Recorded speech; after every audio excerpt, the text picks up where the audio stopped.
ইকরা ideal স্কুলের পক্ষ থেকে অনলাইন ক্লাসে সবাইকে জানাচ্ছি অনেক অনেক শুভেচ্ছা এবং স্বাগতম। আমি শর্মিলী সাথী, সহকারী শিক্ষক, ইকরা আইডিয়াল স্কুল। বেকার মুক্ত করব দেশ, গর্ব সোনার বাংলাদেশ। জনসংখ্যা বোঝা নয়, যদি সবাই কর্মঠ হয়।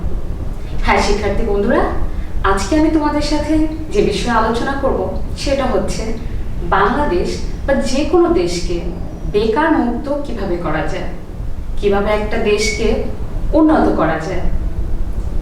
আজকে আমি তোমাদের সাথে নবম দশম শ্রেণীর ব্যবসা উদ্যোগ বই থেকে তৃতীয় অধ্যায়ের আত্মকর্মসংস্থান নিয়ে আলোচনা করব। নিশ্চয়ই তোমাদের মনে প্রশ্ন জাগতে পারে যে আত্মকর্মসংস্থানের সাথে বেকার মুক্ত দেশ গড়ার কি সম্পর্ক? হ্যাঁ, আত্মকর্মসংস্থানের সাথে বেকার মুক্ত দেশের অনেক সম্পর্ক রয়েছে। যেমন তোমাদের তার আগে জানতে হবে কি যে আত্মকর্মসংস্থানটা কি, তাহলেই তোমরা বুঝতে পারবে যে আত্মকর্মসংস্থান কিভাবে বেকার মুক্ত বাংলাদেশ করতে পারে। আত্মকর্মসংস্থানটা হচ্ছে নিজেই নিজের কর্মসংস্থান করা। নিজেই নিজের কর্মসংস্থান করাকে আত্মকর্মসংস্থান বলে। নিশ্চয়ই তোমরা বুঝতে পারোনি, আমি আরেকটু সহজ করে বলে দিচ্ছি।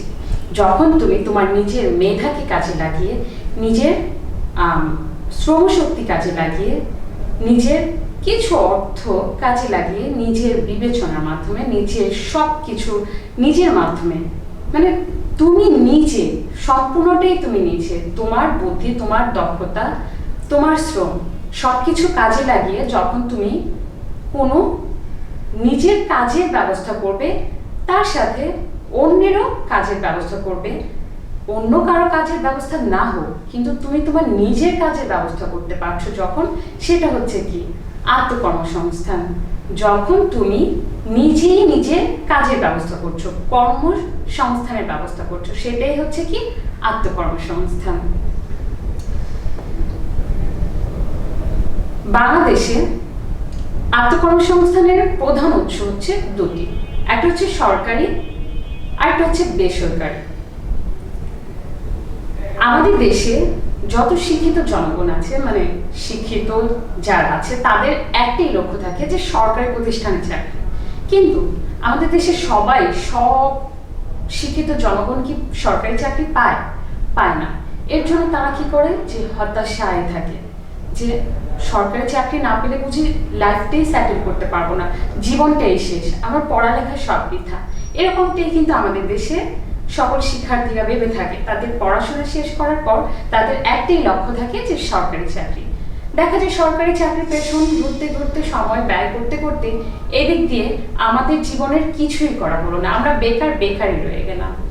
বরঞ্চ আমরা কি করলাম, পরিবারের একটা বোঝায় পরিণত হলাম। আমরা লেখাপড়া করে কোথায় পরিবারের ভরণ পোষণ চালাবো, সেখান থেকে কি করি, আমরা পড়ালেখা শেষ করেও পরিবার থেকেই নিজের ভরণ পোষণ নিয়ে থাকি। এর কারণ একটাই, আমরা সরকারি চাকরির পেছনে বেশি সময় ব্যয় করি, যে আমাকে একটা সরকারি চাকরি পেতেই হবে, আমাদের মূল লক্ষ্যই থাকে সরকারি চাকরি।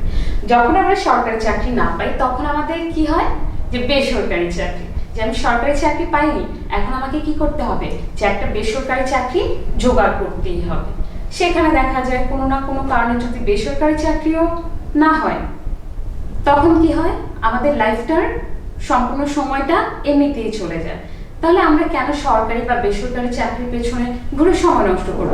হ্যাঁ, আমরা সরকারি চাকরি করব, কিন্তু সরকারি চাকরিতে চেষ্টা করার সাথে সাথে আমাদের কি করতে হবে, নিজের কর্মসংস্থানের ব্যবস্থা করতে হবে। বাংলাদেশে কর্মসংস্থানকে 3 ভাগে ভাগ করা যায়। একটা হচ্ছে চাকরি, আরেকটা হচ্ছে ব্যবসা, আরেকটা হচ্ছে কি আত্মকর্মসংস্থান। হ্যাঁ, আমরা কিন্তু আত্মকর্মসংস্থানের মাধ্যমে নিজের, পরিবারের, সমাজের, দেশের অভাব দূর করতে পারি এবং দেশের উন্নয়ন করতে পারি। এখন আমরা জানবো আত্মকর্মসংস্থানের প্রয়োজনীয়তা বা গুরুত্ব। তোমরা কি জানো আত্মকর্মসংস্থানের প্রয়োজন কতটা বা গুরুত্ব কতটা? হ্যাঁ, আমি এখন তোমাদের সাথে এ বিষয়ে আলোচনা করব। দেখো, আত্মকর্মসংস্থানের প্রয়োজন প্রথমত বেকারত্ব দূর করা। বাংলাদেশে কিন্তু অনেক বেকার রয়েছে, তারা কর্মসংস্থানের অভাবে বেকার থেকে বেকারই রয়ে যাচ্ছে, তারা কোনো কাজে নিয়োজিত হতে পারছে না।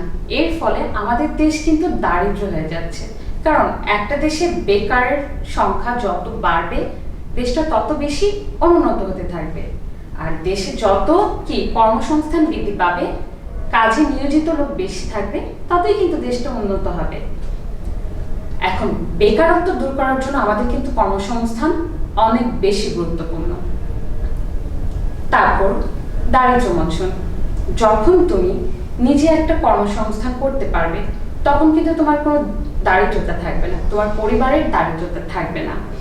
যখন তুমি নিজে স্বাবলম্বী হতে পারবে, পরিবারের ভরণ পোষণ চালাতে পারবে, তখন কি তুমি দারিদ্র থাকবে? তুমি যদি দারিদ্র না হও, তোমার পরিবার দারিদ্র না, তোমার পরিবার দারিদ্র না হলে, এরকম প্রত্যেকটা পরিবার যদি দারিদ্র না হয়, তাহলে সমাজের প্রত্যেকটা পরিবার কি সচ্ছল।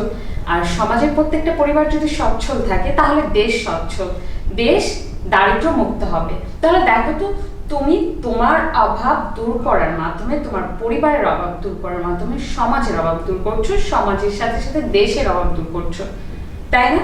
তাহলে আমাদেরকে কি করতে হবে? আত্মকর্মসংস্থানের ব্যবস্থা করতে হবে। দেখো, সামাজিক মর্যাদা। যখন তুমি বেকার থাকবে, তখন সমাজের মানুষ তোমাকে কেমন চোখে দেখবে? বলবে না যে এত লেখাপড়া করে এখনো বেকার রয়েছে, এত বড় হয়েছে এখনো বেকার, এখনো পরিবারের উপর নির্ভর করছে, নিজে তো কিছুই করতে পারে না, পরিবারের উপর আরো বোঝা হয়ে রয়েছে, পরিবারের ভরণ পোষণ চালাবে কি, সে নিজেই তো চলতে পারছে না। মানে এরকম কিন্তু আমরা শুনে থাকি চারিপাশ থেকে, আমাদের পরিবেশের, মানে আমরা যে সমাজে থাকি সে সমাজের চারিদিক থেকে আমাদের কানে কিন্তু এই কথাগুলোই ভোগ করতে থাকে। ঠিক আছে, যখন আমরা বেকার থাকি, কিন্তু যখন তুমি কোনো কাজ করবে, তখন কি তোমাকে কেউ এই ধরনের কথাগুলো বলবে? বলবে না, বরঞ্চ তখন তোমার সামাজিক মর্যাদাটা বৃদ্ধি পাবে। তখন সমাজের মানুষ কি বলবে? যে দেখো, ওকে দেখে শিখো, ওকে দেখে শিখো, যে সরকারি চাকরি পায়নি তো কি হয়েছে, বসে নেই, কিন্তু ছেলে বা মেয়ে যেই হোক না কেন, তখন সমাজের মানুষ কি বলবে?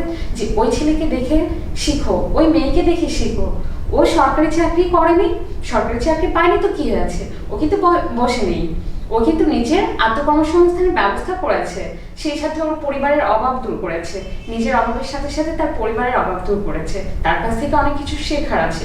তখন কি তোমার সামাজিক মর্যাদাটা বৃদ্ধি পাবে। তুমি কিন্তু দেশের উন্নয়নে ভূমিকা রাখতে পারো যখন তুমি আত্মকর্মসংস্থান করতে পারো। তুমি যদি আত্মকর্মসংস্থান ব্যবস্থা করো, তখন তুমি নিজে তো নিজের অভাব পূরণ করলে, সে সাথে পরিবারের, আবার তোমার কর্মসংস্থানে যদি অন্য কাউকে কাজে নিয়োগ দাও, তাহলে তার পরিবারটাও কিন্তু অভাবমুক্ত হবে। ঠিক এইভাবে যখন তুমি আস্তে আস্তে তোমার যে কর্মসংস্থানের একটা ব্যবস্থা করলে, সেখানে যদি তুমি 4-5 জন লোক রাখো, তাহলে দেখা যাবে যে তারাও তাদের পরিবারের অভাব দূর করতে পারছে। এভাবে কিন্তু তুমি দেশের উন্নয়নে ভূমিকা রাখতে পারো। আবার তুমি যদি কোনো পণ্য তৈরি করো, সেই পণ্যগুলো কিন্তু অনেক সময় দেখা যায় যে দেশে অনেক পরিচিতি লাভ করার ফলে অনেক পপুলার হয়ে গেছে তোমার পণ্যটা, তখন কিন্তু এই পণ্যগুলো তুমি বিদেশেও রপ্তানি করতে পারো। তাহলে দেখো তো, তোমার কর্মসংস্থান, তুমি যে কর্মসংস্থানের ব্যবস্থা করেছো, সেটা কিন্তু আর তখন ছোট থাকবে না, তখন কিন্তু বিশাল হয়ে যাবে। তখন কি দেশের উন্নয়নে তুমি অবশ্যই অবদান রেখেছো। তারপর আয় বৃদ্ধি। তুমি যে কর্মসংস্থান ব্যবস্থাটা করেছো, সেটা হয়তো বা প্রথমে একটা ছোট কোনো কর্মসংস্থান ব্যবস্থা করেছো, সেখান থেকে তুমি আস্তে আস্তে কিন্তু তোমার কর্মসংস্থানটাকে বৃদ্ধি করতে পারো, অনেক বড় করতে পারো, তখন কিন্তু তোমার আয় বৃদ্ধি পাবে। ঠিক আছে, তোমার প্রথমে হয়তো 100 টাকা লাভ হলো, তারপর 100 থেকে 1000-এ লাভ, 1000 থেকে কিন্তু একটা সময় লাখ লাখ টাকা তুমি ইনকাম করতে পারো, যদি তুমি ভালো করে তোমার কর্মসংস্থানটাকে দাঁড় করাতে পারো। তারপর দেখো, এটা একটা স্বাধীন পেশা। দেখো, যখন তুমি সরকারি চাকরি করবে, তোমার কিন্তু একটা সময়ের গুরুত্ব দিতে হবে, যে তুমি সকাল 9টা থেকে বিকেল 5টা বা 4টা পর্যন্ত তোমার কাজ করতেই হবে। তুমি সুস্থ থাকো অসুস্থ থাকো, তোমাকে কাজ করতেই হবে। তোমার ভালো লাগছে না তাই বলে তুমি কাজটা ফেলে রেখে যেতে পারবে না। আবার ধরো বেসরকারি প্রতিষ্ঠানে যদি তুমি থাকো, দেখা যায় যে তোমার 4টার জায়গায় তোমাকে 5টা পর্যন্ত অনেক সময় কাজ করতে হয়, 6টা পর্যন্ত অনেক সময় কাজ করতে হয়। হঠাৎ একটা কাজের প্রয়োজন হলো, তোমাকে ডাকলো, তোমাকে কাজ করতে হবে। কিন্তু আত্মকর্মসংস্থান এমন একটা জায়গা যেখানে তুমি স্বাধীন, তুমি তোমার বস, তোমাকে কে হুকুম চালাবে, কে বলবে যে কাজ শেষ না হওয়ার আগ পর্যন্ত আপনি যেতে পারবেন না, এই কথাটা তোমাকে কেউ বলতে পারবে না, কারণ তুমি সম্পূর্ণ স্বাধীন। এখানে তুমি তোমার বস, তুমি সবকিছু। তারপর দেখো তরুণ সমাজ রক্ষা। আমরা কিন্তু তরুণ সমাজ রক্ষা করতে পারি এই কর্মসংস্থানের মাধ্যমে, সেটা হচ্ছে কি আত্মকর্মসংস্থানের মাধ্যমে।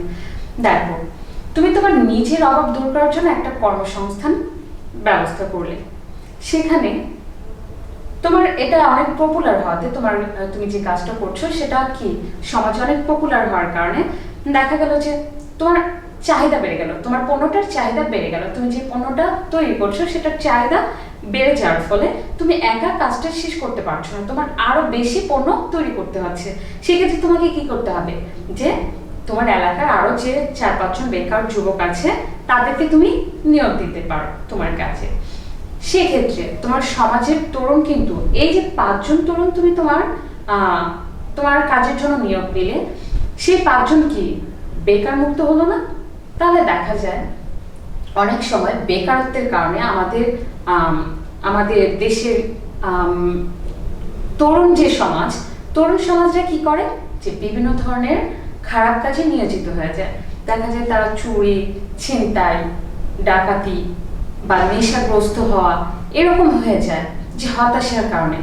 বেকার থাকতে থাকতে একটা সময় সমাজে মানুষের নানা রকম কথা, পরিবারের নানা রকম কথা শুনতে শুনতে তারা একটা সময় কি করে, যে খারাপ পথ অবলম্বন করে, তারা তাদের জীবনটাকে নষ্ট করে ফেলে। যে এই ধরনের কথাগুলো শুনতে শুনতে তারা একটা সময় নেশাগ্রস্ত হয়ে যায়, নয়তো চুরি করতে বাধ্য হয়। অভাবের কারণে কিন্তু মানুষ খারাপ কাজ করতে বাধ্য হয়ে যায়। তখন তার অভাব দূর করার জন্য সে বাধ্য হয়ে হয়তো চুরি করতে পারে, ছিনতাই করতে পারে, ডাকাতি করতে পারে। এই যে আমাদের তরুণ সমাজ এভাবে নষ্ট হয়েছে, এর জন্য তরুণ সমাজ রক্ষা করার জন্য আত্মকর্মসংস্থানটা অনেক বেশি গুরুত্বপূর্ণ। শহরমুখী জনস্রোত নিবারণ করা। দেখা যায় গ্রামে কোনো কাজ না থাকার কারণে গ্রামের সব মানুষ শহরে এসে ভিড় জমায়।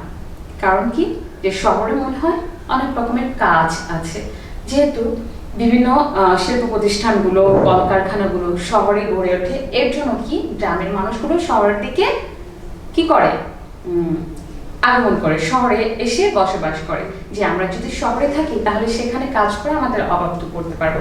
কিন্তু যদি তুমি তোমার এলাকাতে কর্মসংস্থানের ব্যবস্থা করতে পারো, তুমি তোমার নিজের আত্মকর্মসংস্থান যদি তোমার এলাকায় করতে পারো, তাহলে তোমার তো শহরে যাওয়ার কোনো প্রয়োজন নেই, তাই না? তাহলে তুমি তোমার এলাকাতে থেকেই কি করতে পারো, তোমার অভাব দূর করতে পারো আত্মকর্মসংস্থানের মাধ্যমে। তো তখন তোমার শহরে যাওয়ার প্রয়োজন হবে না, আর শহরটা কি হবে না, এত জনগণ সমৃদ্ধ হবে না, মানে এত জনসংখ্যা পূর্ণ হবে না। আমরা সরকারি কাজের সময় দেখি যে আমাদের একটা বয়সের সীমা আছে, যে 30 বছর পর আমরা আর সরকারি চাকরিতে কোনো আবেদন করতে পারি না। এর জন্য আমাদের সরকারি চাকরির বয়স শেষ হয়ে যায়, তখন আমরা বেসরকারি চাকরিতে যাই। বেসরকারি চাকরির ক্ষেত্রে দেখা যায় যে বয়সটা দেখে, বা মানে যদি একটু বেশি বয়স হয় তখন মনে করে যে কাজ করতে পারবে না, এই সেই এরকমটা ভাবে। কিন্তু যখন তুমি আত্মকর্মসংস্থানের ব্যবস্থা করবে, তোমার কিন্তু কোনো বয়স দেখা হবে না। তুমি 30 বলো, 35 বলো, 40 বলো, তোমার 50 বছর হয়ে গেলেও কিন্তু তুমি তোমার আত্মকর্মসংস্থানের ব্যবস্থা করতে পারো। এখন আত্মকর্মসংস্থানের গুরুত্ব, প্রয়োজনীয়তা আমরা জানলাম, কিন্তু আত্মকর্মসংস্থানের উপযুক্ত ক্ষেত্রগুলো কি সেটা তো আমাদের জানতে হবে।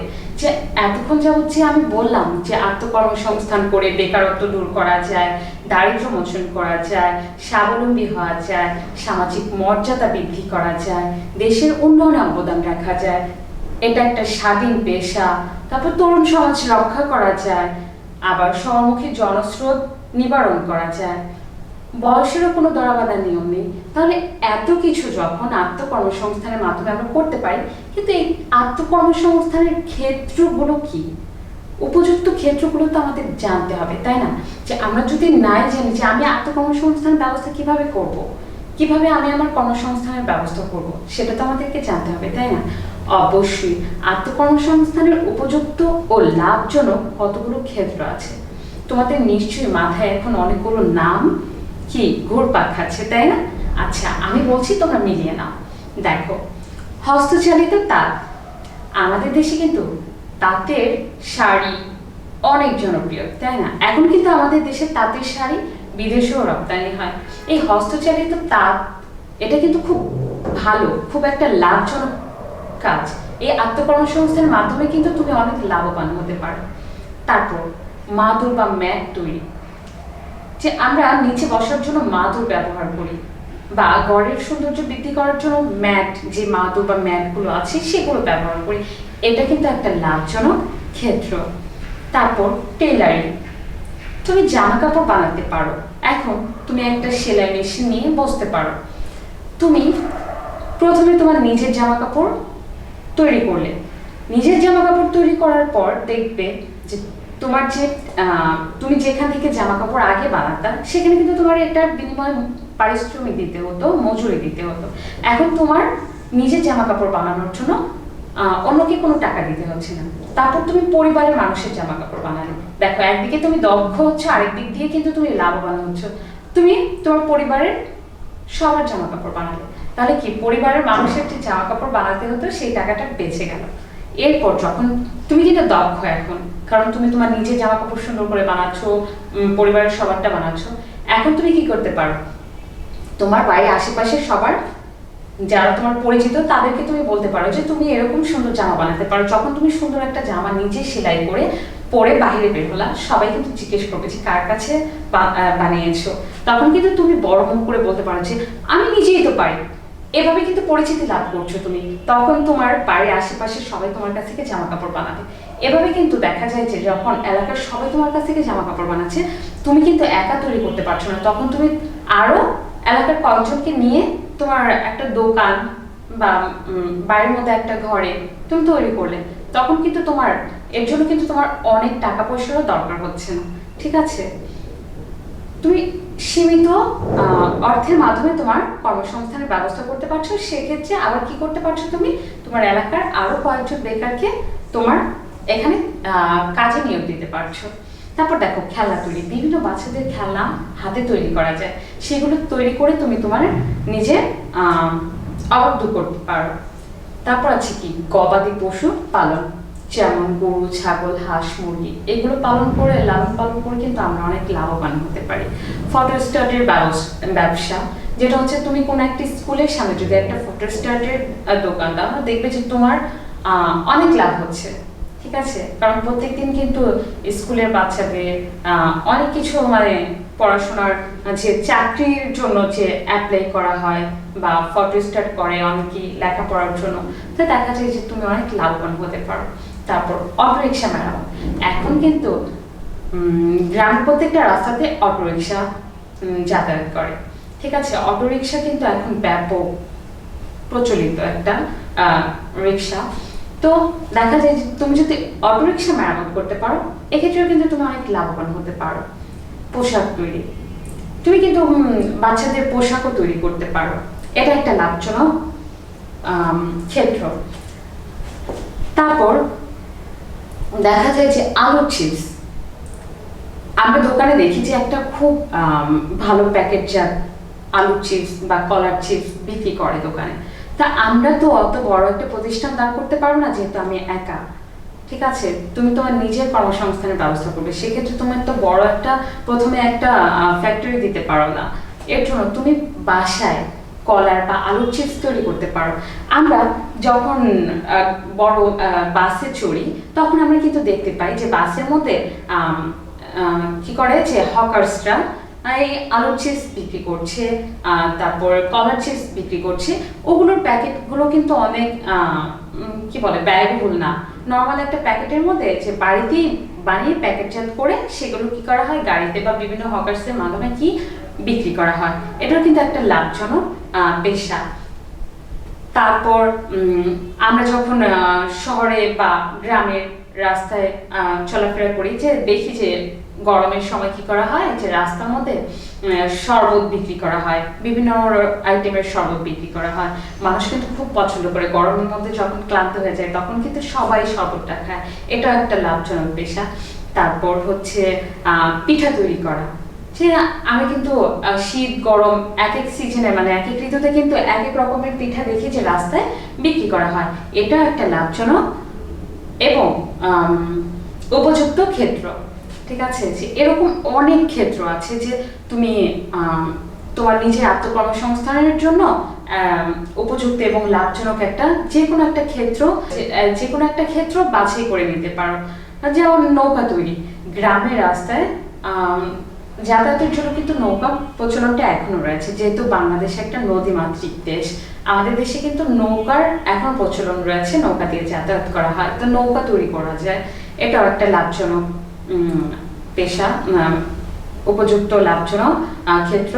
তারপর আছে খাদ্য তৈরি, সবজি চাষ, এরকম আরো অনেক কিছু আছে। যেমন জুয়েলারি, যে আমরা কিন্তু দেখি এখন পুঁতির মালা, পুঁতি দিয়ে যে মহিলারা মালা তৈরি করে বিক্রি করে, তারপর অনেক রকমের গয়না, ফুলের গয়না, এগুলো সবগুলোই কিন্তু লাভজনক ক্ষেত্র।